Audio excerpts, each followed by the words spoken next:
আরে রাজীব ভাই, আপনি তো কি হইতাছেন? কুরবানির মাংস কুত্তারে খাওয়াইতাছেন? কুরবানির মাংস কুত্তা দিয়ে খাওয়াইতাছি। কুরবানির মাংস তো এলাকার প্রতিবেশী গরিব দুঃখীরা খায়, আপনি কুত্তারে খাওয়াইতাছেন কেন? আচ্ছা তাহলে শুন, সব কুরবানি আল্লাহর জন্য না, আর কিছু কিছু কুরবানির মাংস মানুষে খায় না। ভাই, আপনার কথার আগাগোড়া কোনো কিছু আমি বুঝতাছি না। তোর এত কিছু বুঝতে হইব না। এই ধর প্লেট, ঘরের ভিতরে আরো 2 প্লেট গরুর মাংস আছে। সাইডে ফাইডে যদি কোনো কুত্তা বিলাই ফাস, কুত্তারে খাওয়াইস মাংসগুলা তা। আচ্ছা ঠিক আছে।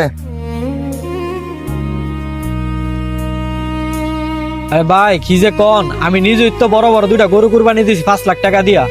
আচ্ছা সমস্যা নাই, আপনি কইছেন সময় কইরা আমি আমনে আজকে। ভাই আপনার লগে একটা কথা আছে।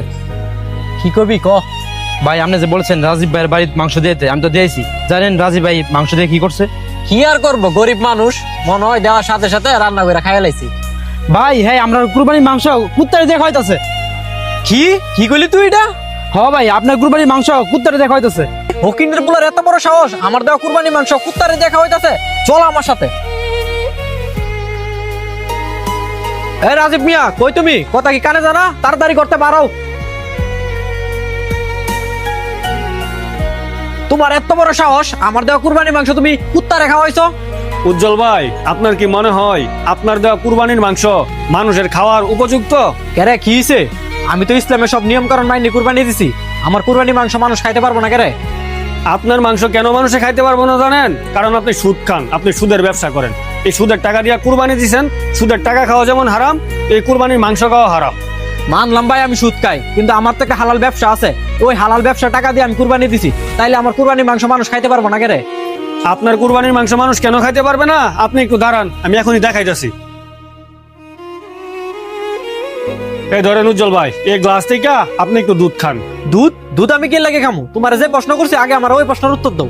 আরে ভাই, আপনি আগে এই গ্লাস থেকে একটু দুধ খান, আপনার প্রশ্নের উত্তর আপনি ঠিকই পাই যাবেন। আচ্ছা ঠিক আছে দেন। এনেন খাইলাম, এবার আমার প্রশ্নের উত্তর দিন। আচ্ছা ভাই 1 মিনিট। এই ধরেন, এবার এটা পুরাটা খাইলেন আপনি। আচ্ছা দাঁড়ান। এ রাজীব ভাই, আপনি দুধের মধ্যে কি মিশাইছেন? আরে ইব্রাহিম ভাই, রাগ করেন কেন লাগা? তেমন কিছু না, সামান্য একটু গরুর ছানা আইলাম। কি কোন গরুর সেনা মিশাইছেন? এই দুধ কি এখন খাওয়া যাবো? কেন ভাই, মাত্র তো সামান্য একটু গরুর ছানা দিছি, তাতে দুধের কালারটা নষ্ট হয়েছে না, একদম ঠিক আছে। তো খাইতে পারবেন না কেন? আরে ভাই কি বললেন? সামান্য একটু দিছেন মানে? 1 ফুটা চেন হইতে যথেষ্ট এই 1 গ্লাস দুধ নষ্ট করার জন্য।